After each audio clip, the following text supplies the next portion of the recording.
You're listening to the ESO Network, your station for all things geek.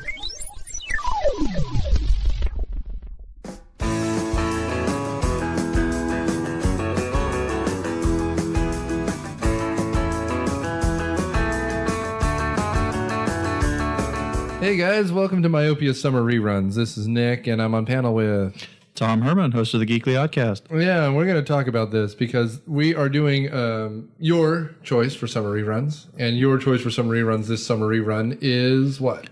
Batman Returns. Beautiful. And why did you choose Batman Returns? Oh, did you? It was that was actually my first podcast ever. Yeah, man.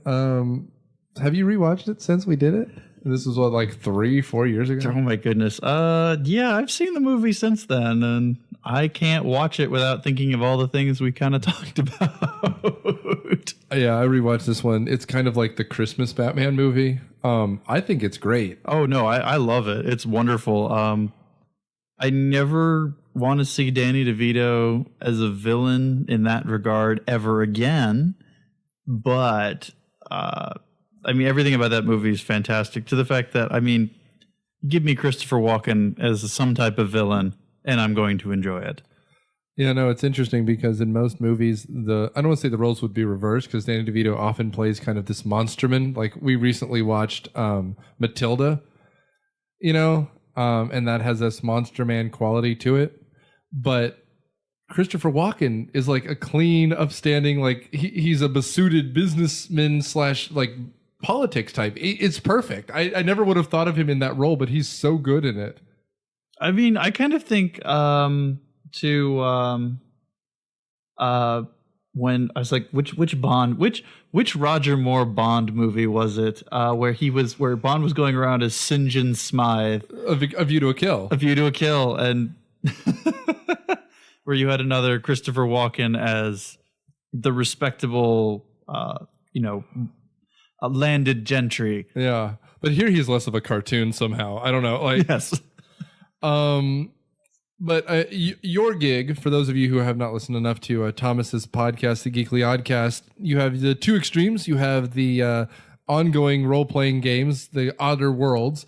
But here with you on the panel really quick, we should talk about your more basic show, which is, just kind of geek talk. There's games sometimes, there's kind of, bigger topics, but...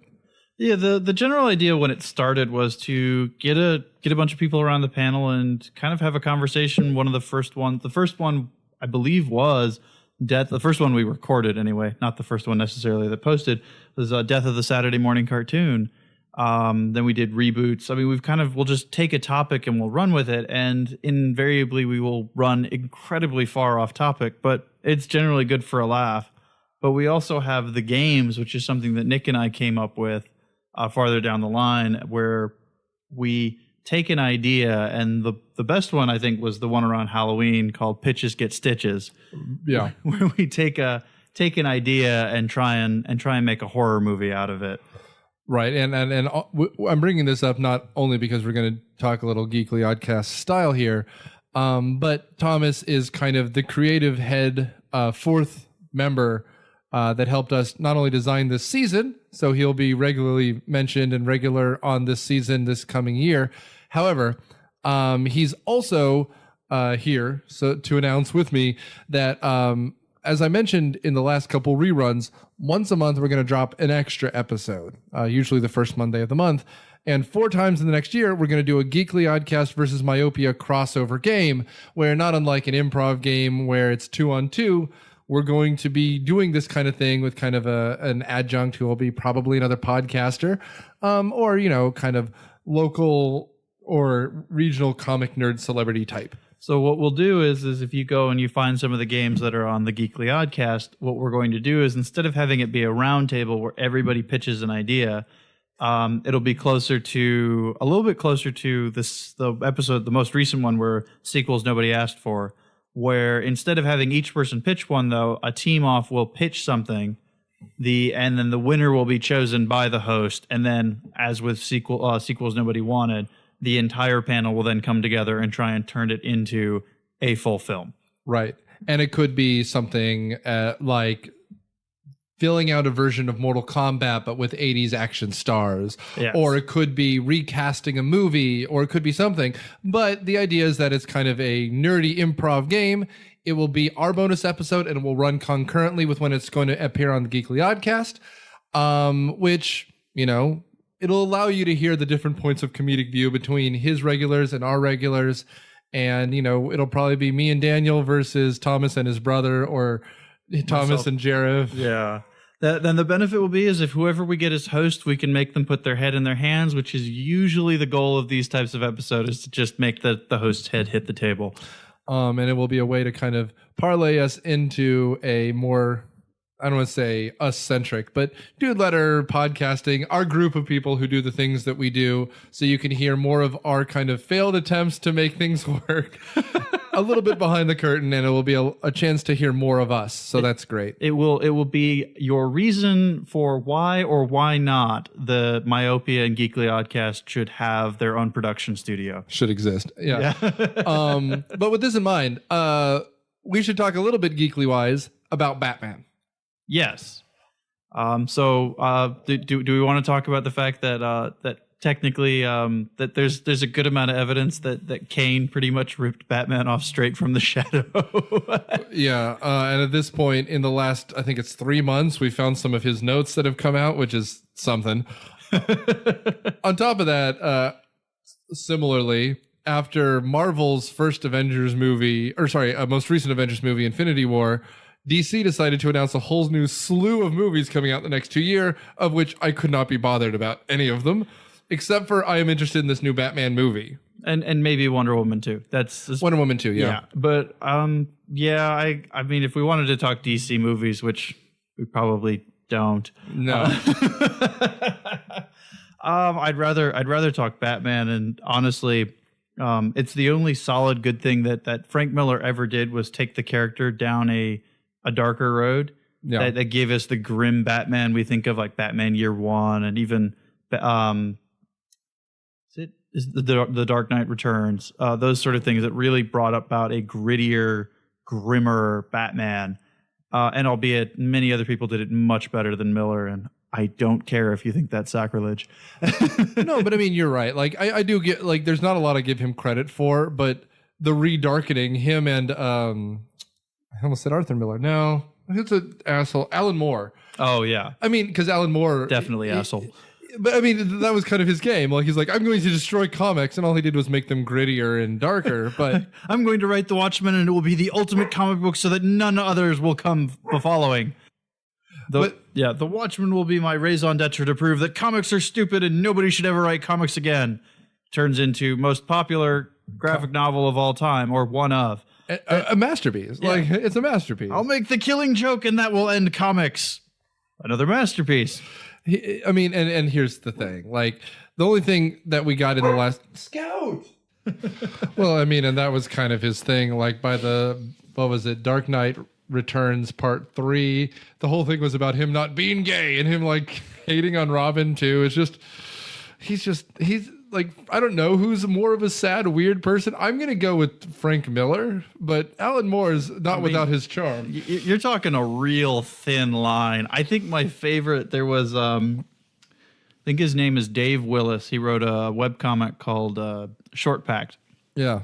And he had a section where it was Frank Miller and someone points a gun at him, or basically says, you have to write a female character who's not a stripper, not a prostitute, or not a whore. Yeah. And he's just sitting there until the last panel, and all that runs through the thoughts and says, whore, whore, whore, whore, whore. Yeah. Sure, of course. Because that's like the thing he did to Catwoman, too. It's the worst. Anyway, the only other thought I had was they've been talking Ben Affleck's Batman might finally show up. And that was after he was supposed to direct, walked away from directing. It's still going to happen, it looks like. And it might be, once again, the Penguin as the villain. I just don't know. I unfortunately think the DC universe went already way past it. Even Wonder Woman, which is a pretty good, like, grounded movie, they fight a Greek god in the first one. To just go back to, like, a mafia kingpin doesn't seem the right world, man. I mean, I agree. The problem is the only way For Batman, the benefit at least for Batman is you've got the one problem is you're too close to the Nolan movies, which hurts you. Yeah. But at least people walk into a Batman movie with the knowledge that even like Batman is the pinnacle of human conditioning, but he's not Captain America. Like he's still human. So there's a limit to what he's capable of fighting. And so if you do it right, yeah, you can go back to a mafia kingpin or something, but I agree with the whole Marvel ethos as it is. It's difficult. And as you said, Wonder Woman fighting a Greek god. The only way you're really going to be able to put Batman on a team or in a situation where he can face off against something that is superpowered is either animated, or that's the other problem. You've got all this Batman animated series. Heck, they just had a Batman and Harley Quinn, and I think that was better than Batman vs. Superman or Justice League combined. Sure. Well, I mean, and then like, even, Marvel does a good job usually of explaining it. Like, for example, in Black Panther, there's a suit aspect to it that they explain. And like Killmonger's just kind of a guy. He's like, I think he's a SEAL. Yeah. And then they give him the fruit of the kings that basically gives them Captain America level powers. Yeah. And that's kind of what it's talking about. Like, Tony has his suit, and then the villains also often have a suit when it's an Iron Man movie. And so there's this kind of parody that is explained. Even in Spider-Man, when he's fighting the Vulture, it's a suit. It's these are people. But in the DC universe, like the only person we fought, we really didn't fight. We just kind of arrested him as they were fighting Doomsday, right? Like, and that's the problem for me. Like, and so what they're going to do, they're going to take the Penguin and probably elevate him by having like scarecrow toxin. That's very this universe. I just hope we don't get Bane again, because that would be way too on the nose. Well, you know what drives me slightly nuts, and it's sad because I feel the third Nolan Batman movie really did us a disservice by taking away like No Man's Land. Yeah. The No Man's Land story. That would be fantastic for a movie. Like, and that's kind of what they did, but they didn't really do it the justice that it needed. A No Man's Land movie, or really going deep into the Batman history. You don't have to make something new. You could pull one of those storylines off the shelf and turn it into a movie, and you'd have something great. And I think the benefit of Nolan was, for the most part, he kind of did that. Yeah. And that's really all you have to do for Batman. It's like the stories are written. Go grab Jeff Johns, put it into film format, and you're good to go. Yeah. I think DC's problem is that they are so desperate to catch Marvel that they're unwilling to do what Marvel did. Yeah. And they also don't have Disney funding them. Well, they don't. And the other problem is kind of a DC problem, which is Batman is sometimes a ground level guy. Sometimes he's fighting on a global scale, and unfortunately, sometimes he's in space. I hate him when he's in space, but thing is, you can't have those two working at the same time. You can't have him stopping people like, robbing little old ladies and also fighting Doomsday in the same universe. And they went with fighting Doomsday, and there's no ground level people left. And so there's nowhere to ground any of these people. And, Bruce Wayne here, I do like Ben Affleck. I think Jeremy Irons is great. I think the Flash character that they've developed is interesting, because unfortunately in this universe we have two Flashes, because the Flash TV show is nothing like the one from Justice League. Yeah, and you know what stinks is that if I were to go back, and this would be a fun game, and I'll pitch it out here about what I would do, but we could bring it on as even the first, Myopia versus Geekly Oddcast. If you were to scrap the DC universe, you keep Wonder Woman somehow, but because Gal Gadot kicks ass. But yeah, she's great. You scrap the rest of the DC universe and you start again. How would you start? And honestly, I would follow the Marvel track, but I would start with Batman. Batman would be my Iron Man, and I would build from there. Yeah. And then eventually, Batman scales back, because it's like you've got Superman, you've got Flash, even Green Lantern, like anyone you go with. And Batman becomes so quickly outclassed that all he really has to offer is the fact that he's a tactical mastermind. Yeah. And that's kind of how I would go, is build out from there and scale up. Yeah. The same way that Marvel did. And yeah, someone's going to accuse you of following Marvel's footsteps, but it's a tried and true formula, and it works. And it's still working. Well, I mean, and the other thing, which I will throw at you, I think the problem is that DC owned too many of its own properties. You know, like, because unfortunately for Marvel, when it started, Iron Man was not that big of a deal. It became a big deal. Now you can't think of it without thinking of Robert Downey Jr. But other than a bad cartoon in the 60s, he hadn't done much with Iron Man. Come on, let's start with the big three that Marvel Studios took. Because they sold off Spider-Man and they sold off X-Men. And I mean all of X-Men. Fantastic Four. And Fantastic Four, yeah. And so you've got... the first three heroes were Iron Man, Captain America, and Thor. And while they might be some of the most well-known, they are not the most popular. Yeah. Captain America hasn't had a good strip since the 80s, effectively. No. And to that end, Batman is such a known quantity. Same with Superman. They both had successful film franchises in the past. I think that might have hurt it more than anything. Maybe that's why Wonder Woman was the best. She hadn't had anything since, that Wonder Woman TV show in the 60s or 70s. Yeah. No, I think that's really fair. I mean, and I think that's something that Marvel was able to capitalize on is basically building all of these characters from scratch. Yeah. I mean, because what is it? I mean, if I think it's Superman, heck, every Superman film. So you've had the original with Christopher Reeve. You had Superman Returns with Brandon Routh. Yeah. And they put in a scene that made him look very, very much like the Christopher Reeve, like Sometime Up the Sky. They did the same thing with Henry Cavill in the first one. No. They CGI'd onto his face to make him look almost identical to Christopher Reeve because those movies, though everything past two became remarkably silly, Christopher Reeve is now, I mean, even to what Alex Ross looks at as Superman. If you look at the Alex, it's Christopher Reeve is our Superman. Yeah. He is the image that we impart on him, and it hurts. Like, I mean, well, and I mean, the only thing I would say before we kind of cut to the actual episode is, it would be great if we got a non-big hero to get their own strip. You know, like, I think that's why Cyborg got so much response in the Justice League movies, because no one, I mean, he's known, but he's not as big of a deal. Hawkman, same idea. Like, that would be great. Like, not one of their big four, just someone that they can tell an original story with. I mean, you could even do something with the Flash. I know you've got the Flash TV show, but you could play with that because, I mean, yeah, there was a Flash show in the 90s. It didn't really go anywhere. The Flash show today is great, but it's a CW melodrama. What's that damn thing where they reset everything because of the Flash? Flashpoint. That should be their next movie, because if they do Flashpoint, they can start over. Yep.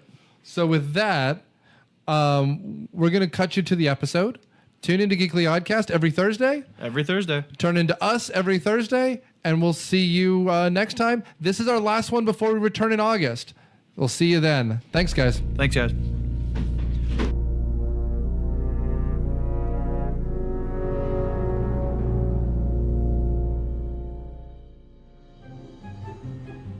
What is the Geekly Oddcast? It's a panel show of television. I mean, seriously, where else was I supposed to go and watch Gomez Adams ride a rocket ship on a railroad track? Gaming. And the dice say 17. Oh my god, 17 is Mystic Quest. And whatever comes to mind. Why does Zod need a starship? Alternating Thursdays on the Geekly Oddcast.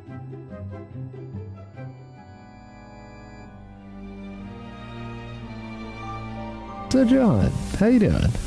I'm all right. I'm doing very well. Ready for a blast from the past. Oh. Note to viewers, we are not going to watch the movie Blast from the Past, starring, God, I don't even remember, Brendan Fraser? Ew. Yeah. So we're going to watch a movie worth watching tonight, actually, thank God. After a series of terrible movies and then Batman, we are watching the sequel for our November series month, Batman Returns. What do you remember about Batman Returns, John? I remember that it was a very dark movie with almost ghostly pale people inside of it. And as a child, it really freaked me out. Whoa. Are you saying there's a Tim Burton movie with pale people in it? I know, right? It boggles the mind. But this one, you know, it was the first Tim Burton movie I remember seeing, and it's the first Tim Burton movie that I remember seeing. Frankly, what's interesting to me is I'm having a hard time remembering Batman in this Batman movie. What I remember is the Penguin, and I remember Catwoman, and I have a very hard, and so I don't. Again, this is one of the movies that I've seen before, but not seen in a very long time. So, to me, at least in memory, this is maybe Batman without Batman. Well, it's a lot like the first one, where Batman was just there to show off the background and the villain character. And in this one, he's just kind of there while the villains do whatever it is they do, the hijinks and amok. And the plot just kind of exists somewhere in the background. Yeah, and again, this is super Tim Burton-y, but something Cobblepot. I forget his first name. Oswald Cobblepot. Which is a name that just screams like Dickensian villain. I love it. Is, interesting because he's both Bruce Wayne's rival and Batman's rival. And so he's an interesting character. What's also interesting to me is Tim Burton at this point is a superstar out of nowhere, right? Because Edward Scissorhands was kind of a cultish movie.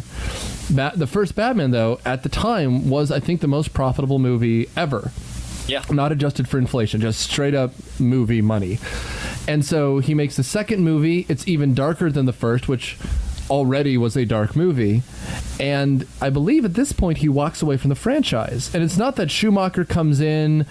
No, I think he says, I could do more movies if I wanted, but I don't want to do more movies. And so it's interesting because to him then, this is where he said, I have told the Batman story. I wonder if it kind of holds up as an endpoint then, because it was 4 years later before he was offered Superman, and then that project fell through. Thankfully. Yeah. I don't know. Nick Cage could not have been any worse than that one with Kevin Spacey in it. Ooh. Yeah. Yeah. Or the one where Richard Pryor is Brainiac or whatever with the computers. Ooh. Yeah. Yeah, thanks for reminding me of that. Yeah. So back to a good movie. Anyway, back to a good movie. Yeah, this one holds a lot of memories for me that, like I said, this was one of the first Tim Burton movies I saw. And from what I can recall, it was one of the first movies I saw in the cinema. But beyond that... The cinema. Yes. Beyond that, it was also the point where... at McDonald's, they had the little toys in the Happy Meals. Oh, yeah. And, 2 weeks into their, 6-week run or whatever it was that they had the toys, my dad decided I was too old for Happy Meals. Oh. So I couldn't finish the set. I was devastated. That's a tragic story. It really is. And I think for that reason, if nothing else... I equate McDonald's with tears, but also this movie really sticks out in my mind as like a defining moment in my childhood. And to make a third or fourth point, is one of the first ones where I actually felt sorry for the villain. Yeah. Because if nothing else, this one, it's all about the Penguin. Yeah, and it's about the Penguin being a tragic, almost Shakespearean character. Yeah. He was an orphan. He grew up not on the streets, but under the streets. Right. And he's got this weird deformity, and and the way he dies is so sad. It is. I think I could be wrong, but I remember his last Danny DeVito creepy line is, all I need is a glass of ice water or ice, something like that. And it's very dark. And then the penguins take him to his tomb. Valhalla. Which is sad. Penguin Holla. Yeah, no, it's amazing how many times McDonald's has also come up in this podcast already, and presumably will continue as merchandising our childhood. So, with that being said, it sounds like you think this is going to hold up very well. I think it will. Well, ladies and gentlemen, let's go watch Batman Returns.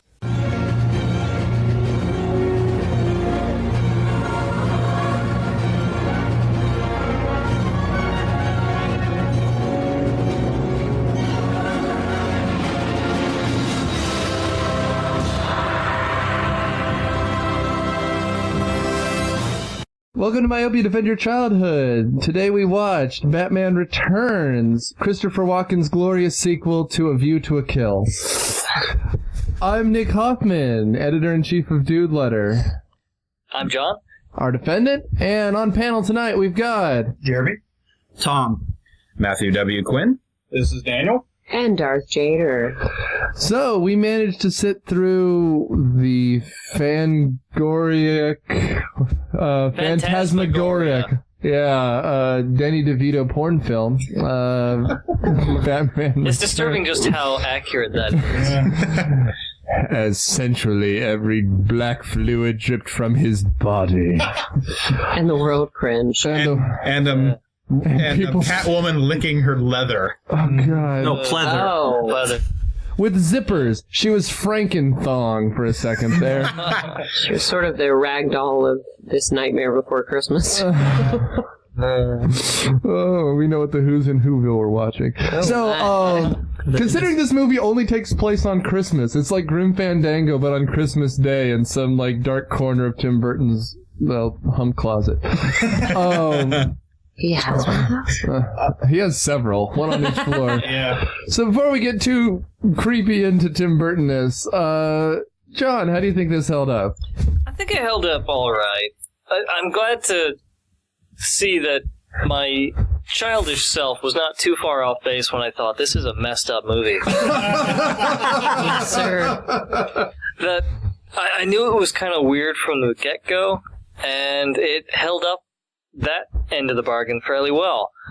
I still think it's a pretty solid movie, at least from the characters. Yeah. I think during the watching of it, we decided fairly early on that the plot is not its strong suit, but the characters, I think, were compelling enough in a Tim Burton kind of weird, creepy kind of way. Let's leave it at that for now. As tradition, Daniel, will you give us a quick synopsis? Sure, it's Frank Reynolds and that chick from that Coolio video fighting Batman. Okay. Done! All right, moving on. There you have it. If you want me to go on, Please. It opens, Enunciate. Sure, it opens with the Cobblepots giving birth to some hideous bird boy. In this version, the Penguin isn't just this aristocratic short man. He actually is deformed. And they toss him into a sewer, and then 30 years later he reemerges, and he wants to reclaim his birthright, whatever that means. Apparently it means he wants to find out who his parents is, and then later become mayor. He's manipulated by this local businessman named Max Schreck, who is Christopher Walken as Christopher Walken-esque. But there's never a time when Christopher Walken isn't as Christopher Walken-esque. And along the way, Shrek's secretary gets pushed out of a window, and that secretary becomes Catwoman and decides she wants to kill Shrek. Surprise! Pretty much. So that's the conflict, and then these all go head-to-head in something that normally would be seen on pay-per-view, but instead we get it as a major motion picture. And I want to emphasize, that's pretty much where the plot ends, because after that, there's no really driving force, because once it turns out that Cobblepot can't be mayor, which happens about 45 minutes before the end of this movie, it's just a matter of, it's a comedy of errors.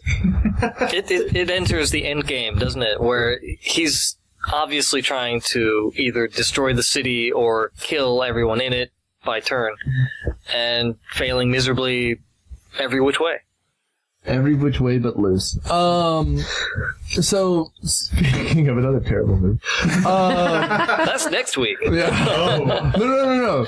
Next week, since this is series week, or series month, the next one is Jim Carrey, where you... Ew. Pulling a David Bowie, where you can see the outline of every genital bit as he dry humps the air across... And yet still is less effeminate than David Bowie. I'm not sure how he pulled that He actually wore the same suit that Danny DeVito did in this movie. Minus all the extra pillows in his suit, he's pretty much good to go. I want to say that I watched Good Morning America when this movie came out. Oh my. They were interviewing Danny DeVito, and he said most, if not all of that fat was real. I'm sure. That's wildly unfortunate. Yes. They modeled his ass off Station from Bill and Ted's Bogus Journey. Station. On previous episodes of Myopia. See, on episode 2 of Myopia, let's back up. So this is going to just be a podcast devoted to Danny DeVito's obesity. All right. Okay, well, let's back up. Danny DeVito, this movie is a love story, If I understand how movie structure works, we have a meet cute between him and Christopher Walken early on, and it's the rise and fall of their love affair. It's the love that dare not speak its name. Yeah, the one with believe that it's between Catwoman and Batman, but nay. Nay. It's between Christopher Walken and Danny DeVito. It even gets spicy at the end when Devito has him locked up in a bird cage. Yes, sir. Kinky. I've got your slime below you. He even takes out the toys with that little umbrella. It's the real bird that cannot fly. God damn. All right, we gotta get into this movie a little bit. Ew.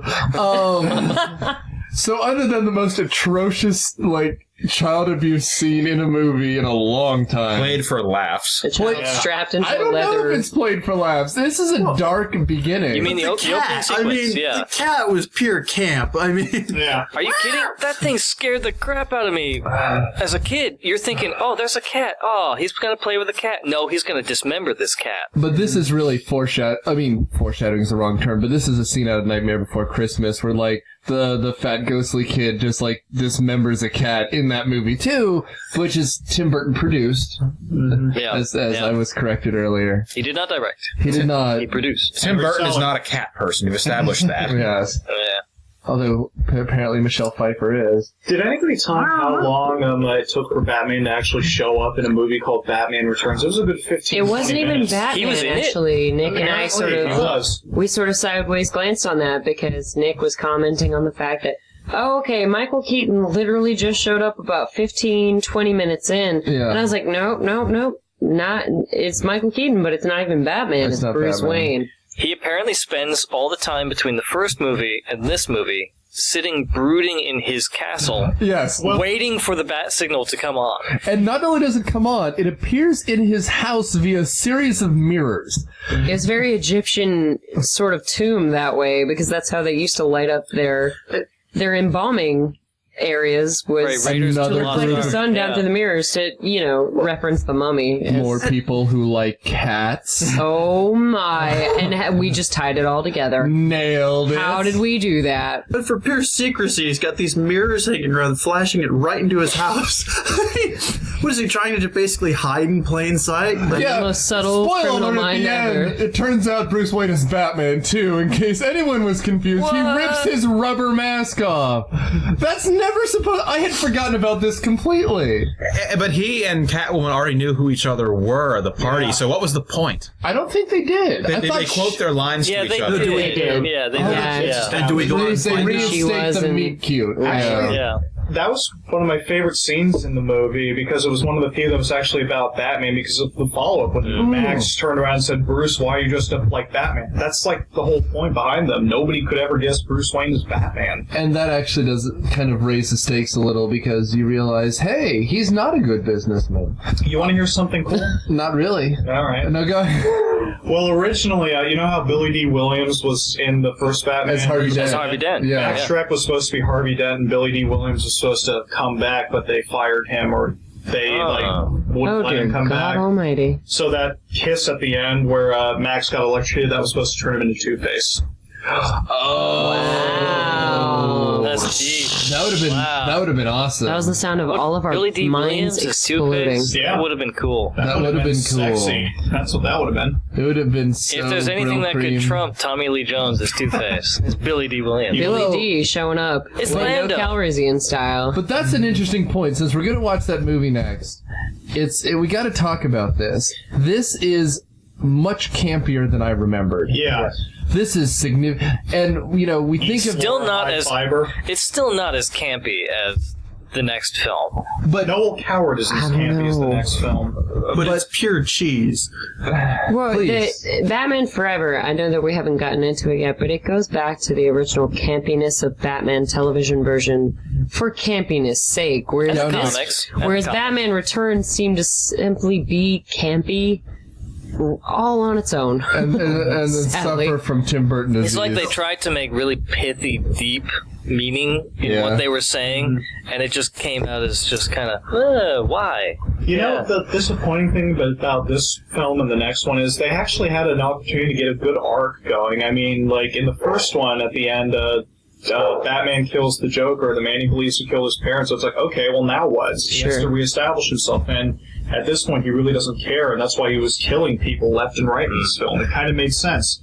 And then, Forever was supposed to finally be him saying, okay, even if I have no personal stake, I still have to be Batman. But they blew it. They never focused really on Batman. That's something they touched upon in this movie, but not really fleshed out, is that the Penguin and Batman share that similar aspect, that neither one of them really know their parents. And when Batman first sees the Penguin on TV, he says, I really hope he finds his parents. They have that connection, and it's never again mentioned. A moment of humanity. And yet he finds this connection with Catwoman and not a connection with the Penguin, despite the fact that they seem to have that stronger connection between their parents. I feel like you spent... this movie is called, the Batman movie without Batman. Yeah. Frequently, and... It's not just that, it's the Batman movie without Bruce Wayne for a good portion of it as well, even though when Batman was there, it was Bruce Wayne, not Batman. But you didn't really get a chance to explore anything of the fallout from the last movie. It wasn't even touched upon, I killed my parents' killer, so that's pretty much a weight off my mind, and just, going around being Batman when it suited him, and that was it. Just Bruce Wayne being Bruce Wayne. No real, I have a purpose, I have... Well, Daniel made a good point about could have an arc. In Batman Forever, Bruce lectures Robin saying, once you kill the man who killed your family, you just keep killing and killing, and then when does it stop? That, Batman in this one kills a bunch of people in kind of ridiculous ways. Maybe at some point between the movies, he realized, I really can't do this anymore. Well, maybe they also just replaced him with another actor who had different... I'm sorry, what? A wooden plank, really. It's someone different? No. What? It's a cardboard cutout of a man with better hair. Mentiroso. Yeah. But it is an interesting idea, though, because if this is Batman without Batman, it's because Batman is not an interesting character. Yeah. It's because you have this really... His interesting story was told in the last movie. Well, and it's a rocky world made by... And always people are trying to make it either less or more chaotic, right? Cobblepot's going to try to take it over, Joker's trying to make it destroyed, whatever it is. But at the end of the day, Batman's just there to restore the old order. That's not a compelling story, so you have to have compelling villains. Yeah, status quo. I mean, but the whole Tim Burton, both of them really are not movies about... Exactly, they're not movies about Batman. They're movies about the villains, and then just Batman setting it right by the end, but it's really more of an exploration of these villains' characters and not Batman himself. I would argue that that's what Batman became, certainly with the animated TV show. That is entirely about the villains rather than Batman himself. He is a means to the villains. Well, in the animated series, they did strike a good balance between Batman and the villains. I mean, I remember several great ones where, I think there was this one where the villains, kidnap him and put him on trial for essentially causing their crimes, and eventually I think they... making them into monsters and then calling them one, right. Yeah, but he's found not guilty because I think the lawyer that they had kidnapped to defend him said, you created him as much as he created you. Yeah, exactly. Yeah. Well, and that's why this movie is interesting, and then the next one falls apart to me. And we're not there yet, but the next one really is the Batman story. This one, Batman has a CD player where the spindle is the bat signal, and he DJs on it a little. The DJ Jazzy Jeff station. Because you can do that with... Yeah. CDs it was so horrible. It was so horrible. That was the only thing this movie was missing to, basically take it from this movie to Forever, was the cheesy sound effects that Forever really added to it. There were a lot also cod pieces. There were a lot more Joel Schumacher-y lines, though, in this one than I remember there being. Indeed. There were, and it makes me realize that there wasn't that far of a step. No. As I had hoped. A lot less neon, though, for which I was That's grateful. true. The colors were basically black, less black, a little less black and gray. Spinal Tap reflective black. Yes. None more black. They cranked it up to 11 with the pleather and the leather, but can we just take a second to really appreciate the fact that, yes, the Penguin, he's his own terrible villain, but you have Catwoman, who's insane on her own level before she even becomes a villain. She walks into her own apartment. Honey, I'm home. Oh, I forgot. I'm not married, and has a neon sign that says hello there when she cranks up the electricity in her room and pulls her bed out of the closet, and it's just this sad, lonely existence. And thank God a amps up cat the shows crazy. up, because otherwise she's just talking to herself in the most awkward way. She's the epitome of a neurotic cat lady. That it makes perfect sense, because you have cats who are just plotting against the people who suppress them all day long, and that is absolutely her. The sign only exists so she can smash the letters later, so it reads hell here. But anyway, That's a good reason to exist. It's a good reason to exist. Are you claiming contrivance? I am. Movies don't do that, Daniel. They just don't. Never. The weird thing about it is the dynamic they were making, and I usually try to avoid this, but I'm going to go ahead and do it. The villains here are not at all like they are in the comics, and they work better in the comics because they actually do bring a lot more out. I mean, in the comics, like, the Penguin is just this other he was part of a former rich family that the Waynes ruined, and so he's trying to get rid of Bruce Wayne, and he rebuilds his fortune through crime. So There's a lot more substantial motivation for hating Bruce Wayne. He would have fit in better with the Christopher Nolan Batman. Well, Christopher Nolan wouldn't do that, but anyway, you got that dynamic about how easy it is for a person at the same socioeconomic status to turn evil, and then Catwoman is a lot like Batman. She's not a superhero. She's just somebody with a lot of cool stuff. She knows kung fu. She got eaten by cats, and that was pretty much the source of her superpowers. Yeah. It was Spider-Man-esque in the sense, but none of the cats had superpowers. That we know of. That were where they could have had been back drinking alley the diseases. Max But other than that, Let's back up. byproduct. Thank God, because in the other version, the Halle Berry version, they do have magic powers. that was even That worse. never happened. That never happened. No, Never never happened. That was an Inception type dream that you had, Nicholas, that you're just quasi remembering right now.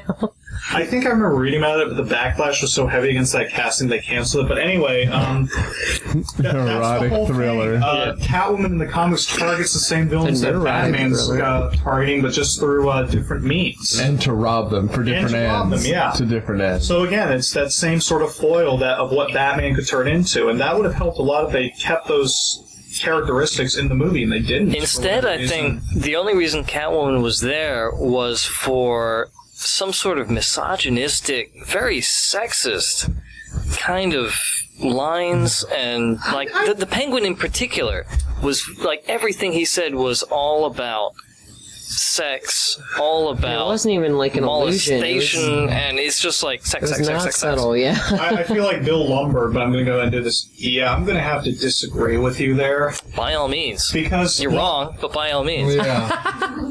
Well, when this came out, I seem John. to recall it being actually considered fairly progressive in the way it depicted Catwoman. And I mean, in terms of the Penguin being sexist, Really? he was the villain. Yeah.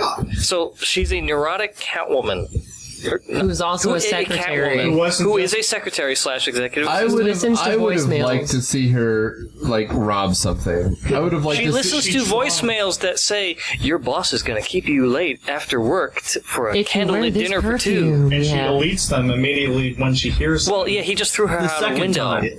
Both times, remember? She also Should've deleted shut her it off mother. the first time. Well, I mean, but that's the whole thing. It's you know, She this leads a movie's- solitary life. This movie's 22 years old, so She's only happy when she's around Bruce Wayne. How old am I? She needs a guy. 6 when this came out. She's rebelling against the sexist order by deleting those emails and blowing up Shrek's office. Whoa. By Email dressing doesn't in a exist yet. leather Sorry, cat suit. voicemail, whatever. And I think the thing is with So? Catwoman in particular is that instead of her being this Anne Hathaway slick, complete robber, which we can totally buy in 2013, whenever the last 2012. Nolan, 2012, thank you, Daniel, the last Nolan movie came out for Batman.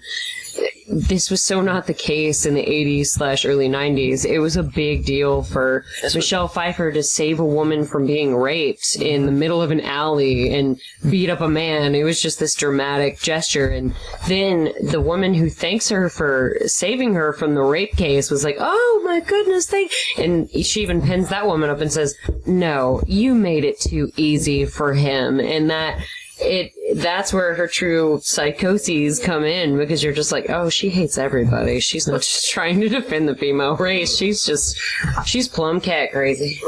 I don't think the characters had to be insane. I mean, that's Tim Burton. We were going to get crazy villains. That was just coming. Yeah. But Well, yeah. the fact of the matter is it could have worked just as well to have Penguin going with the traditional Penguin, as you said, going that him being somebody who fell out of the rich family and was trying to build his way back up through crime, and then her being someone that just fell into this life and had some of those psychoses going still. You made it too easy, because she would be like that even in the comic. Mm-hmm. But for some reason, we had Tim Burton going, yeah, let's just make him crazy and go from there. Well, It's a very Tim I was Burton thing. sympathetic with it for the Penguin until he started being obnoxious. Like, he was born deformed. His parents throw him in a river.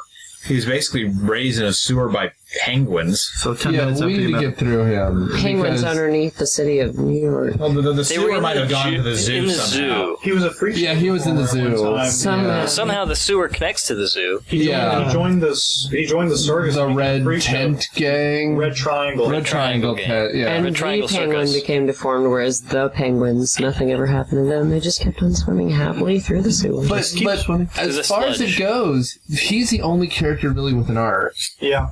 And it's that's an true. interesting arc. Yeah. Yeah. And so we should talk just a little bit about him, because he is a huge Batman villain. I think we should talk a lot Emphasis about him. on huge. He is the point of this movie. He's like 5 Well, feet but he's also one that He's you can the argue, biggest small just like villain. with the Joker, because he is one of the cornerstone villains of the Batman, world, just like Catwoman. But since he's the star of the movie, he gets full billing here. Absolutely. And for Danny DeVito, he doesn't show up in a lot of movies, and I think he does a good job here. So, how do we look at this kind of growth of Penguin? Because we do have the most horrifying scene possibly in a movie I've seen for this show yet. Which is, just to illustrate for the listeners, When we see this kind of birthing scene where the father's pacing the hallway, a doctor comes out shocked, we hear a scream, and then the next scene we see is a baby locked in a cage.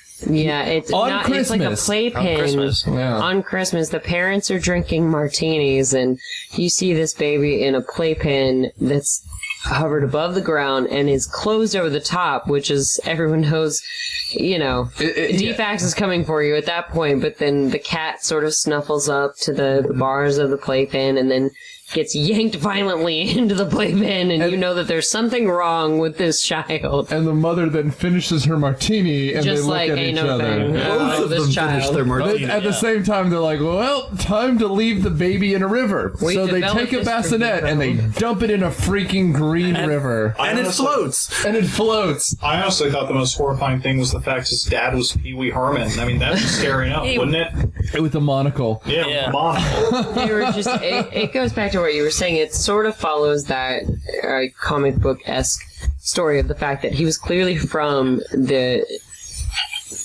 higher class, but in this particular story, Tim Burton or otherwise decision made, he gets dumped into a river of sewer. They made him a freak Yes. Well, in order for him to be the outsider that creates him as the villain. Well, Yes. and I pointed this out while we were watching it. This movie has actually two sets of parallel construction, because Bruce Wayne and Cobblepot are supposed to be about the same age. They're both abandoned by their parents through different means, but still, they grow up on their own, and you have two very different versions of what could be the same. And that's why, in the end, Cobblepot is this kind of millionaire type. In the other world, they fight each other because they're enemies.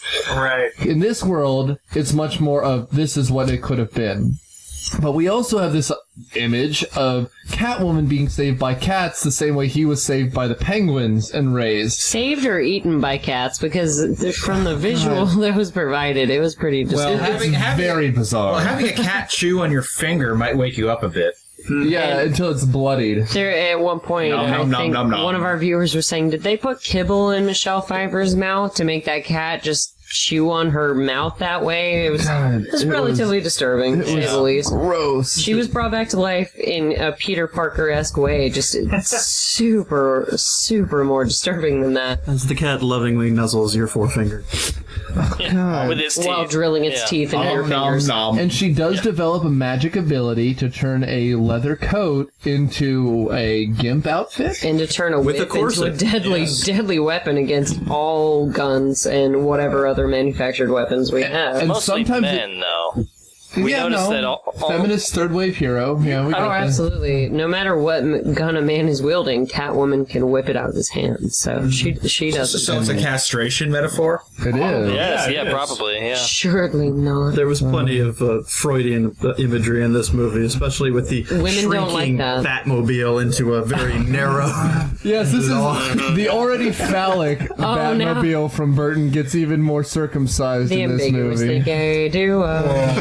No, save that for Batman and Robin, Jade. Oh, I'm sorry. I You mean with the that bat entrance. nipples and the Sorry, cod guys. pieces? And Yeah. Robin hanging off that dildo rocket. Oh god. Oh, And I'll be leaving the podcast forever at this point. Y'all have a great night. There's a rocket in his pocket. What? I noticed when Catwoman is clawing at Bruce Wayne, it looks like he has a bat six-pack, like some kind of window slats on his abs. He does. Well, if a armor, woman is sir. going to stick a piece of metal in your abdomen, you have to be flexing. That's the only way it can be manly that you're going to get stabbed by cat nails. And to be fair, it might be the only thing on that entire outfit that flexes because we watched him try to fight in this And he movie. just just kind of rotated around, Yeah. which foreshadows to, I know it's silly, but foreshadows to the whole Chris Nolan concept of, Yeah. Alfred, I need To move armor my neck. that will help me maneuver.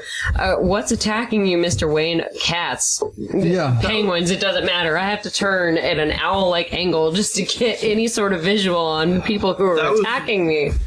that was the whole point of that line, was mocking the previous movies with Oh, the headpiece yeah. that didn't turn. And us of 2014, with the hindsight being 2020 that Right. it is, we can totally see that. We are the Wizards of Oz, and we know that that's happening, but No, goodness. it's funny because the turtles in the 90s Teenage Mutant Ninja Turtle movie had more movement had the than same he had. issue, yeah. Because he's like, in order to make him look like he's fighting, people have to jump at him and he has to duck out of the way. And that happens, he'll lean forward so explosions These can super happen. 360 motions of just like 2D animation of him bending forward and standing up and bending forward another way, but he just does not have that flexibility. So the bend and the snap, basically. Yeah, that's what it is. That's also foreshadowing. We don't know about that yet. Reese Witherspoon does not exist on the movie set yet. You just ruined. She You didn't just have bat Doctor nipples, Who. I You broke noticed. the Doctor Who law. That's what happened. My apologies. Someone was How wiggly dare you, wobbly. sir. We haven't really covered, I guess, the plot structure. Really, have we? What about The plot. Shrek? What do we think about Shrek? Because he was sort of the oddball. Christopher Walken, I'm like the head of Gotham City at this point. You're talking to me all wrong. It's the wrong tone. So we're doing a bad accent. Oh yeah, we're really good at that. This is terrible. Because I need some more cowbell. God damn it. They don't know about that either. Oh, but we're all doing that now. We're just foreshadowing all over the place. No, the cowbell thing, copyright, myopia 2014. I don't know what you're talking about. The Doctor Who protection law, where no one sees the foreshadowing. Anybody remember the Continental? Oh my. No. Champagne? Yes, Champagne. I like right. the aromatherapy. This is cinnamon. And this is chloroform.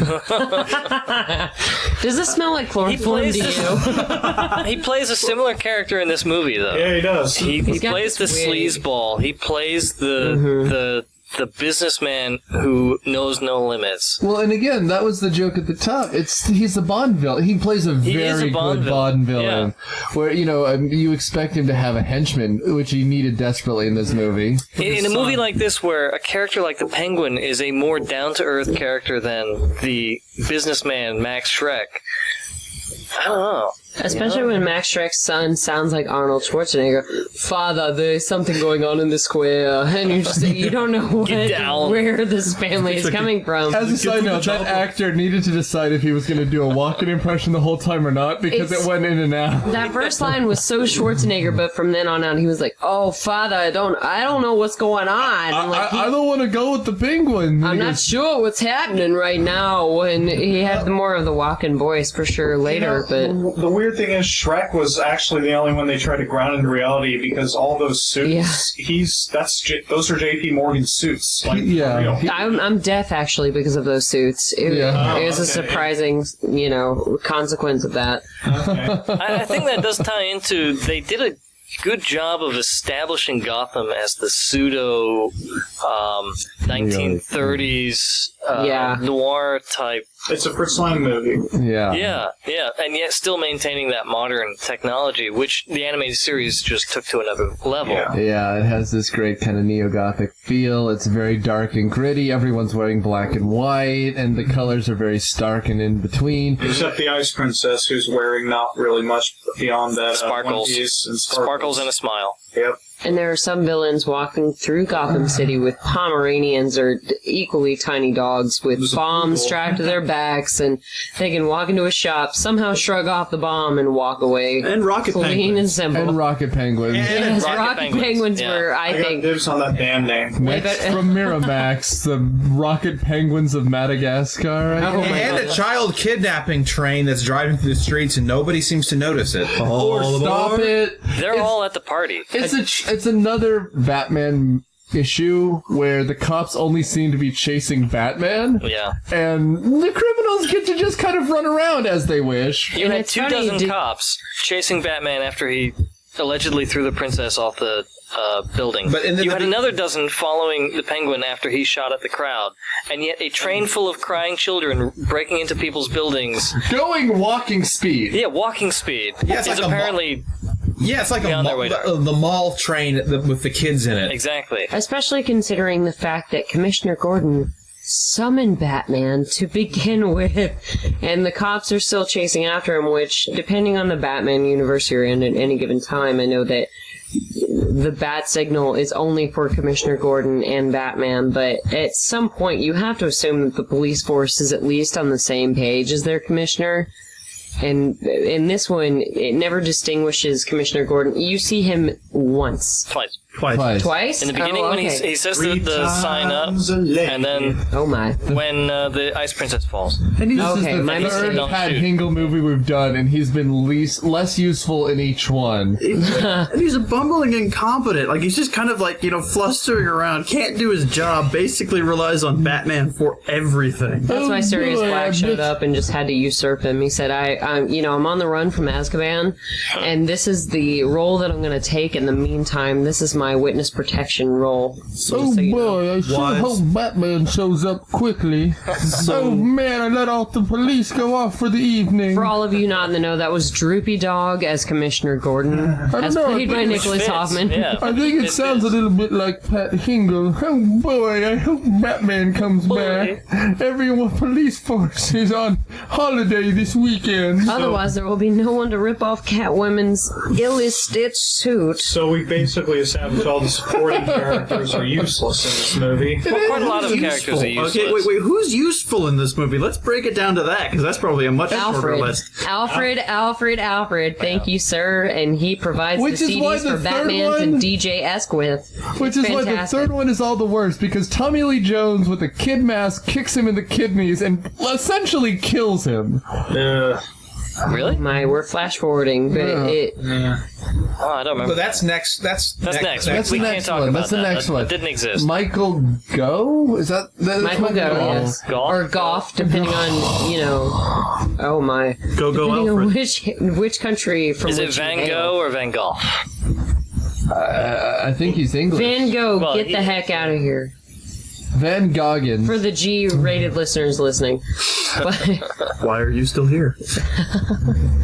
obviously, we didn't invite Joe Babes to this episode. We've wandered way away from this movie. We never do that. I think that's a sign, though. I mean, it seems like nothing really happened in this movie. Well, because there was no Batman. Well, in this movie. Shrek tries to manipulate the Penguin into becoming the mayor of Gotham so he can build a power plant that steals. And then he In a runs into a non-election donkey, year. and then they save the princess. We know what happens in Shrek. And so he can build a power plant that steals power from buildings rather than powering them, which I'm not really sure what the point And was. no one will How notice. that would work. Yeah. Or what It's his what the initial point of drive it was for is, that. or how it That all makes gets like this power plant will be my legacy. Because there's no way it would be embroiled in lawsuits or anything like that from the city. Because surely no one would know when all their power is being drained as soon as this power plant comes online. And what that even means? What does that mean? Yeah, how do you drain power? And then where do you store it and sell it, or do you throw it in people? I am power. And I yeah, think how do maybe he you throw was a baby storing in a it and river selling it as like a becomes Ponzi penguin? scheme of electricity. Enron! They Whoa! But Wow. what if the Gotham citizens got together to clean up the oil like they did down in the Gulf Coast? Problem. They only pretended to have it. So if people had watched this closer, we could have prevented Enron. I think is what. If we had watched it closer, we might be able to determine still what the movie was actually about. Because we still haven't really hit on that. It was about a perverted fat man macking on a woman in leather. So Michael Keaton is a little chunkier in this movie, but I don't think it's fair to call him a perverted fat man. So it's Always Sunny in Philadelphia is what you're talking about. So it's basically any Saturday night at Mr. Slux's dungeon. Is that what you're saying? You're telling way too much about yourself right now. So you Defender, how do you feel about guys it? sitting on the dominatrixes? Oh my! I don't even have to go in. No. Just happening right in line. The plot stops, like, what is it, when Cobblepot stops running for mayor, when it completely gets ruined, the plot kind of just grinds to a screeching halt, and then things that's the happen problem. after that point. Yeah. And there's really no plot resolution. There's no climax. There's no resolution to this other than, people die. It becomes a sketch comedy movie where there's And set pieces. it also becomes this sort of, I guess we got to fill a few more minutes. This really should be, because in the other Batman stories, Batman is this noble character who is not Bruce Wayne. It's like, okay, Bruce Wayne is subject to love, subject to lust, subject to all of these amorous human story where he tried to fake frame Bruce Wayne for murder so he could get rid of Bruce Wayne's personality altogether. And that makes sense. Like in this, but they sort of segue after this whole plot of the movie really being about the Penguin and his search for his parents. He finds them in less than 10 minutes. Yeah. Settles the roses, settles his whole vendetta against his parents, but then decides that his vendetta is against the city. Yes. Becomes against the city, becomes against Shrek because there are too many turning cards in this movie. And then, at the very last minute, it is literally Bruce Wayne is in love with Catwoman. And he decides to give up, he says, Catwoman, come back with me to Bruce Manor. Yeah. We're two sides of the same coin. We can be together. I don't know if he called it Bruce Manor. I have lost my attention span by that. Pants. It's hard for me to do, but I didn't even know what this movie was about by the end of it. But you're absolutely right. Like, the problem is, first of all, they never know what to do with Catwoman. Because There's very even in the little Bruce, segue, yeah. But even in the Chris Nolan Batman, the first time she blows him off, he goes, "So that's what that feels like," which is the dumbest line in Batman history. But you're right. Bruce Wayne is supposed to be about duality. In this, it's always Bruce Wayne. Even when he's Batman, it's still Bruce Wayne. And to the point where he tears his mask off, and you reveal, guess what? I'm still Bruce Wayne. It was him trying to... Well, that's the whole thing about the arc that they try to abandon. It was Bruce Wayne trying to abandon Batman because he didn't feel he needed it anymore. But it happened with Vicky Vale too. But the difference is there's no reason for him to do it at that moment. Zero, none. Especially with there's other no chance that he could, and there's no chance that he could save her. There's no salvation to it. There's no I'm getting something off my chest. No, it's just guess what? This is actually a tearaway pair of pants. No, I agree. It was very, Harlem Globetrotters, as you were saying, were just tear away the pants. And even with Catwoman, her exit was almost after this. They really tried this female empowerment segment with Catwoman where she's like, "No, I'm going to save you from being raped in an alleyway, woman." And then she turns on the woman, so that defeats the whole purpose of that. And then at the end, where she's like, "I have 9 lives," and she's counting down her lives every time somebody tries to kill her and it doesn't succeed. And she's like, "I'm down to 2 lives, and damn it, if it's not going to last till Christmas." So she has 1 left because she wastes one of the 2 remaining on Shrek. Tases herself in the mouth as she kisses Shrek, and they both presumably die. But then the last person you see as the credits roll is Catwoman. But that's why it's called Catwoman Returns. But while we're here, we should also talk about the end of everyone's story, because it wraps up. And again, Penguin's the hero here because he's the one who actually has a storyline. Yeah. He rises up from nothing. Now, I think Matt was the one who pointed this out. His third act is insane because he goes from running for mayor to clean up the town, being manipulated by Shrek, presumably because Shrek's taking advantage of him. Everybody likes parfait. And then he just turns to try to kill. He pulls the full Moses, going from being floated down the river, rescued by penguins, as Moses was, right? Which By Bible are you penguins, reading, really? sir? I want this Bible. And it was Confused said and on eager the all at the 8th day same of time. floating, he sailed upon the Antarctic. The penguins in Egypt. Yeah, And then the peng- wolves save Mowgli in They're the African jungle. penguins. Racist. But then he kills the firstborn of everyone thanks to his... Okay, so I imagine, just like, in spring training, you have the combine for football, right? So there's the combine for just henchmen. And then they each end up, this year I'm going to, I guess, be for the Sandman, and I'm going to be for Two-Face. These were all of the Joker's henchmen, and they ended up in the Penguin camp, because these are clowns and circus, I was and confused by jugglers. that as well. Yeah, again... So the guys who work for Mr. Freeze are just still in the background like, oh boy, my ice skates are coming. Next movie, I guys. imagine there's a very limited job market for henchmen, especially clown henchmen. The Lupin proletariat should never rise up. Dark Knight proves that no, it's not that much a limited market. Plenty of people signing up for that gig. Because it makes them money. Not for long. But It made does for make good them- visuals, though. It did. The opening scene where they run into the town square, and you've got the fire-breathing demon guy, you've got the guys on stilts tossing The around lady with fire the sticks. Pomeranian. And as a side note, dog. the way Bruce Wayne skeleton figures out that motorcycle scene guys? is the stupidest scene in this movie. And- he's reading a newspaper on a screen and saying, there was a penguin boy in the circus. I'll bet that the penguin is from the same circus. He's And a he brings it up! He brings it up in casual conversation with the penguin! Sherlockian type detective style. Yeah, He's the world's greatest detective. I mean, he's good at that sort of... Nay, that's Benedict Cumberbatch. And then I was gonna say, and then Robert Downey Catwoman gets Jr. into his Cumberpatch. Yeah. How dare you, sir? But yeah, it really seems like this movie never was a really visual lands gag. in one Yeah. honest direction. Well, it's like they had a good idea with the Penguin that, hey, let's make a gritty, kind of sympathetic villain, and then let's just slap Batman on there. Let's add another villain because we need to up the ante from the Joker, and let's just pretend there's a plot. And it was a bit slapdash, yeah. I think it would have been better if they just focused on Batman versus Catwoman, because I think that the foil... Or Batman and the Penguin, you know? Or one or the other, yeah. This trend I of don't know, having because- multiple villains, I don't think works. Even in the Nolan ones, I don't think it really works. I think Because Catwoman, no matter what universe you're in, seems to be rushing between individual villains / heroes. She's like, oh, well, Batman While needs being me over sexy. here, then Yeah. the Penguin needs me over here, and the Joker / whomever needs me over here. She's always rushing between, so she's never really an honest-to-goodness villain. I mean, be thankful at least that they didn't make her like the more classic and tired trope of she's a strong, independent woman. At least we skipped that, horrible, just try. Well, and you give her, you color in the gray. Yes, it wasn't just some simple thing, but I think one of the problems that this movie had was that in the first Batman, they let Tim Burton direct it, but the studio held a lot of control over that and controlled the direction of the movie and all of that, even with him directing.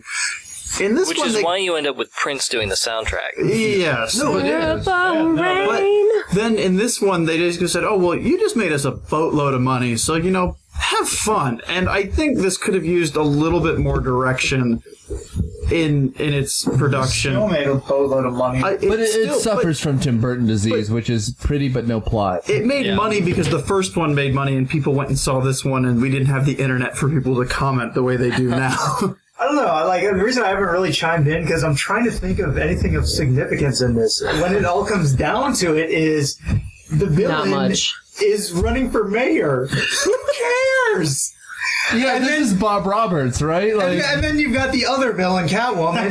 Her big plan is to get revenge on the guy who killed her. That's pretty reasonable. But not in any way saying that it's ahead of its time, because it's nothing. definitely not. Nothing. However, they going back to the whole Catwoman saving the other lady from the rape scene, but then becoming this whole ultra version of herself where she's like, actually, you should be better than this. Like, I shouldn't have to rescue you.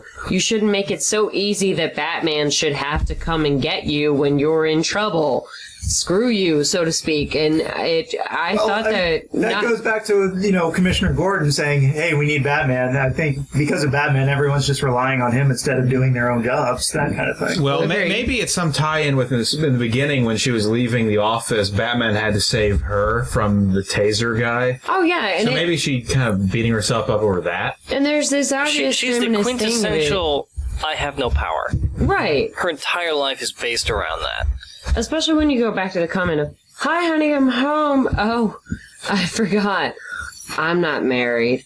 And it's so tired and just bitter sounding, but then she becomes this empowered woman who can literally bring Batman to his knees with her whip, whoosh, and all this and as super feminine power, but it doesn't result in anything. She still is just like, "No, Bruce, I don't want to be with you. I'm still going to sacrifice one of my 9 cat lives to destroy the lives of a man who made me feel less than a woman." It's someone depressing. who had to sit through the new Sin City. Hey now. Oh, you poor thing. You some of us actually enjoyed saw that. None of us at this table. The first one but or some the of us second one? I think enjoyed he said new. The new one, the second one, the one that just came out. I saw it. I didn't enjoy it. Oh, that's different. No, I didn't enjoy it, but at least there you get the idea of a woman antagonist, right? Yes, because that's what you needed, rather than just come in and go, "Oh, I'm alone again," like some drunk Lindsay Lohan. No. You almost wanted her to grab a bottle of wine off the table that was already there,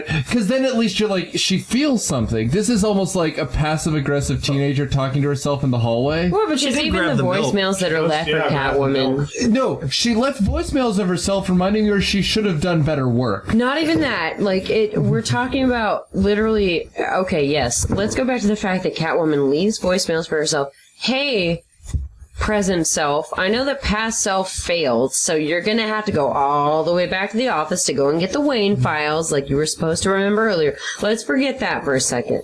The voicemails that really characterize her are from her mother. "Oh, I love how you're just living all hoity-toity, living as a secretary in Gotham. What are you really proving by that?" And then there's this, perfume commercial that's pretty much appearing on a voicemail, which... From her own employer. Yes, from her own employer. "Oh, make sure your boss makes sure you stay after work tonight." And this was before the internet, so they had to leave voicemails. Right. Yeah. Wait, voicemails? And before sexual harassment. Not voicemails, voice messages. And before sexual harassment was a thing. Yes, and it Apparently, yeah. Those characterized her whole thing, before she even walked in, but she managed to do that with the, "Oh, honey, I'm home." As a and side she's note. bitter at the fact that she's not married. It's... Now, And she always sad calls herself person. a corn dog. Yeah, a dumb. That was weird. Dumb corn dog.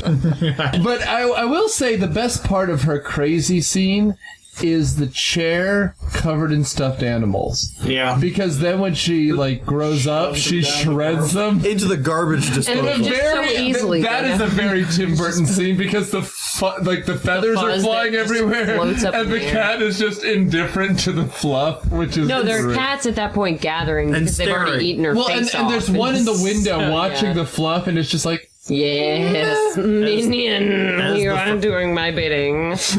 I like how both of the bad guys in this do have minions. One's cats and one are penguins. And others are clowns for no particular reason. That's what this movie needed, a face-off between the cats and penguins. And the that would have Forgetting been the back. amazing. Yeah. Where is the Braveheart penguin Yes. in blue? Where's the... Freedom!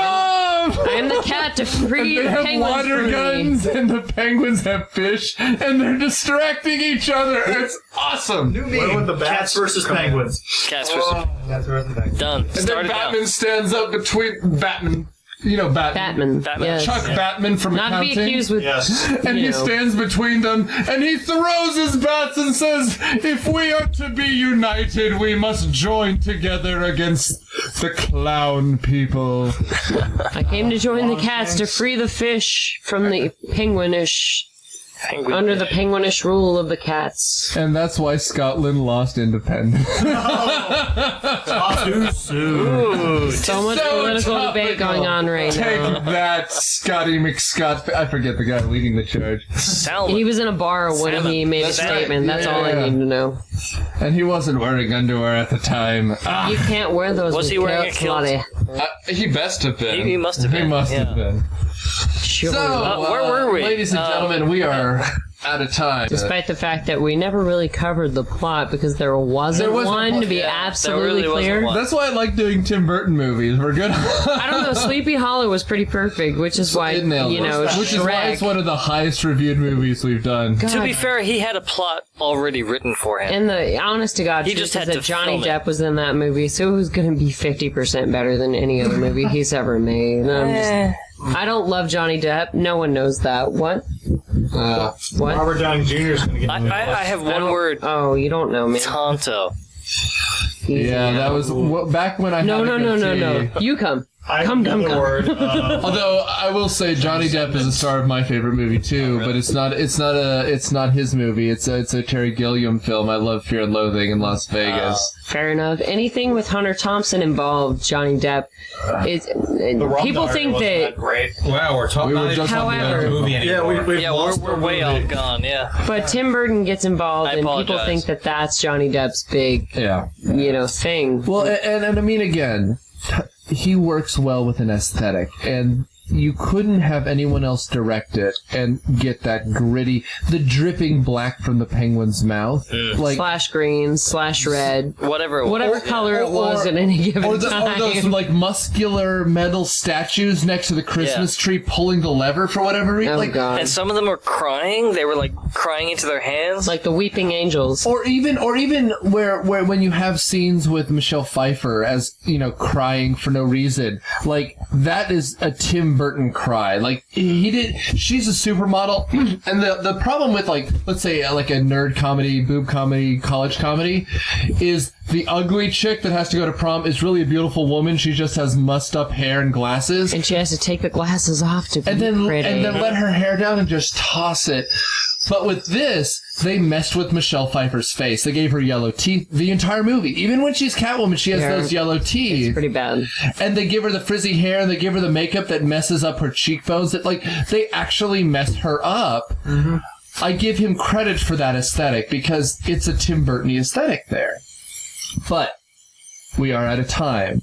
So with John going last, why don't we go around the table this way and defend, or should people watch this movie, Garth? I don't say this movie stands up simply because when you look at it as an adult, there's not a segmented amount of plot between each character. It's this story, then this story, then that story. I love it, and I think that people should definitely watch it just to see the progression of Batman and how he became the Batman that he is in the Chris Nolan universe and whatever universe you end up in now.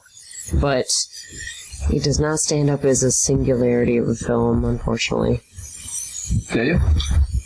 I have about the same reaction I did when I first saw it. And I saw it long after I was a child because I was like 4 or 5 when this movie originally came out, so I didn't have that connection with it then. But people kept saying, oh, this is a much better movie than the first Batman. This is one of the best sequels ever. It's not. I mean, it tries to do too much. It's trying as much as... It's Tim Burton trying to do things with pre-established characters where the pre-established characters don't fit into what he's trying to do.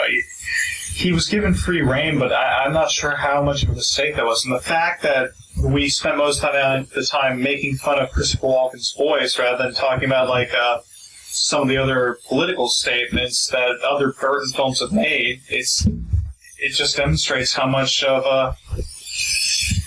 this film really doesn't hold up. I think, honestly, at this viewing, it held up even less than it did when I first saw it. And I know Batman movies can get much, much, much, much worse. But still, this one's got some flaws that prevents it from really giving me a whole recommendation. Thanks, Quarter Critic. Mr. Quinn. Don't bother. Oh, snap. The guy who recommended Spawn said that. So. Oh! And the guy who gave Hook 5.5 out of 10. Hey, now, I was the defender of Hook. I will defend the death of I would Hook. agree with you. You should read my review. Excellent. There are some good bits in this movie, but it just was meh. Well, no, that's what we want to hear. Yeah. I think Tell us them, man. Okay, I like the Penguin as a villain. I like Catwoman as a villain. And there's but I mean, this completely nonsensical villain plot that have the Penguin try to do after his bid for mayor implodes. I mean, running this hobo who saves the mayor's kid for mayor as part of some scheme to build a power plant. It just got weird. Totally agree. Thank you. Sir? I don't know. Like, I love, like, 80s action movie cheese, and this one, while coming into the 90s, still held that wonderful Christmas action movie cheese that I absolutely adore. This is kind of a toss-up for me. I mean, if you enjoy that movie, watch this movie. Go for it. Enjoy it. And revel in it, because it will let you revel in it. But I don't know if that's not your forte. This is not a movie to go, trompsing through, because it just leaves so much to be desired. Like, get lost in the quagmire of random plots. Yeah. Chaos. Jeremy. If you want to watch a movie about a villain who wants to steal energy and get political power, just watch Chinatown. You don't need this. No.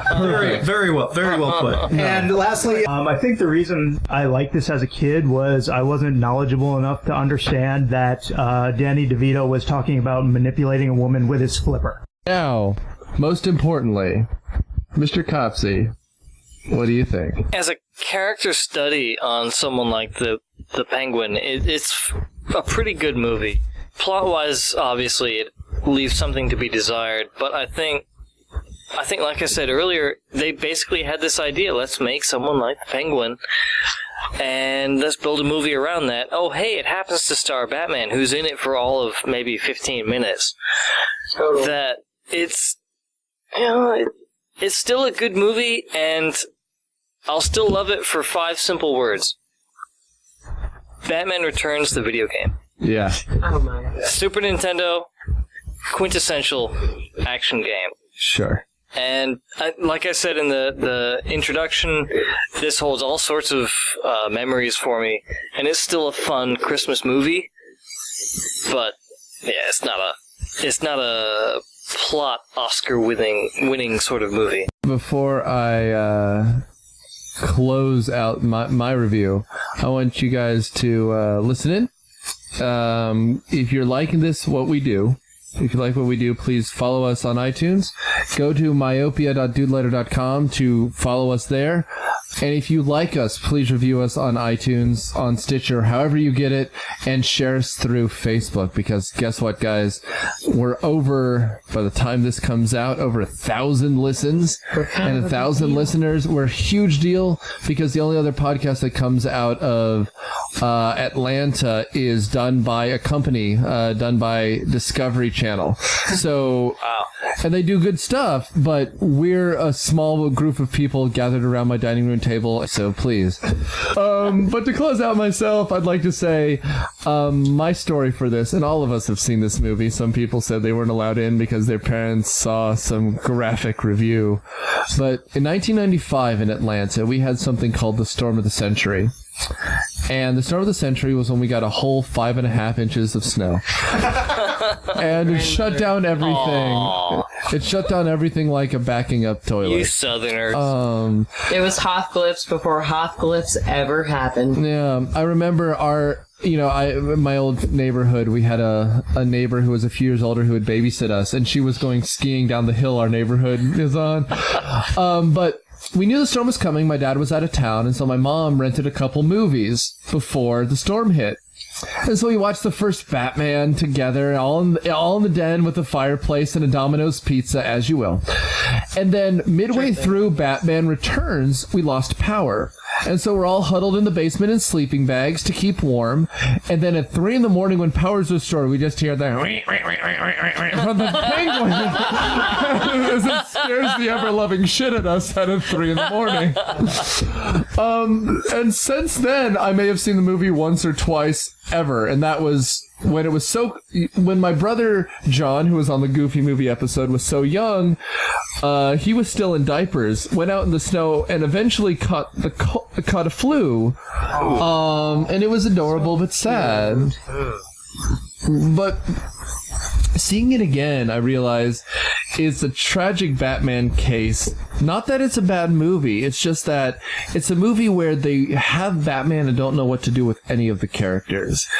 If this was, say, a Coen Brothers movie, you have well-defined characters and throw them together to see what happens. This seems like a whole new discussion. I'm very excited about it. The movie turns out being where you have interesting plot lines, but none of them ever really intersect. They seem like they should do something. Catwoman should be Catwoman and steal something and be a neutral character, but she's never that character.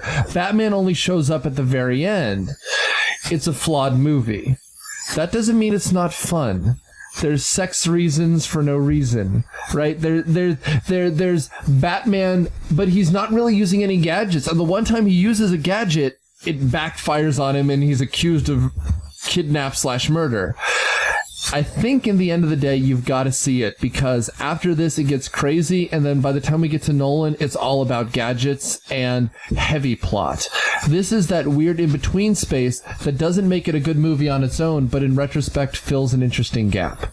And it almost, in retrospect, fills this perspective of what is Batman to everyone else, because Batman to us is always there. He's always vigilant. He's always watching. However, to Catwoman, to Penguin, to Mr. Freeze, to whomever, Batman just sort of shows up at random times, which is why, once again to foreshadow, the Scarecrow says, oh, you've got, no, not even it wasn't the Scarecrow, but it was this random street drug sailor guy. He was like, oh, you got more power of, winning the Super Bowl than running into Batman. That's and exactly it's it. absolutely true if you really think about it from individual to individual in Gotham. It's just, Batman really just shows up sort of at random for some people. Sure. It's like, okay, just because a crime is happening, that doesn't mean Batman's going to show up to stop it. That just means that it's a likely event.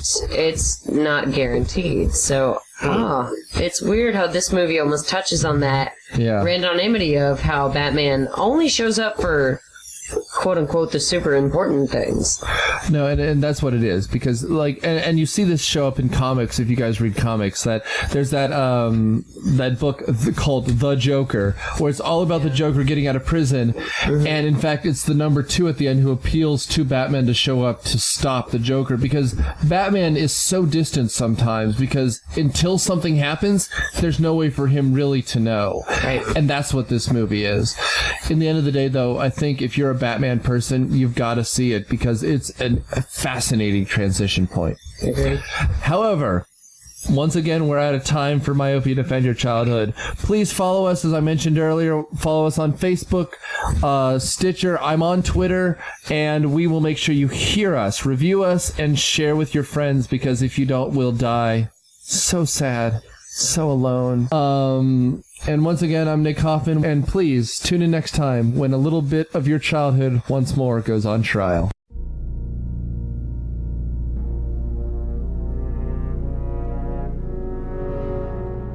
Myopia Defend Your Childhood is a member of the ESO Network and produced by Dude Letter Podcasting. It is hosted by Nick Hoffman. It is edited by Nick Hoffman and Candace Burns. The theme song is Caroline by the Serenaders, and their music is available on Amazon. Please rate and review us on iTunes, Stitcher, or wherever you get your podcast. And tune in next week when we put another little piece of your past on trial. Thanks!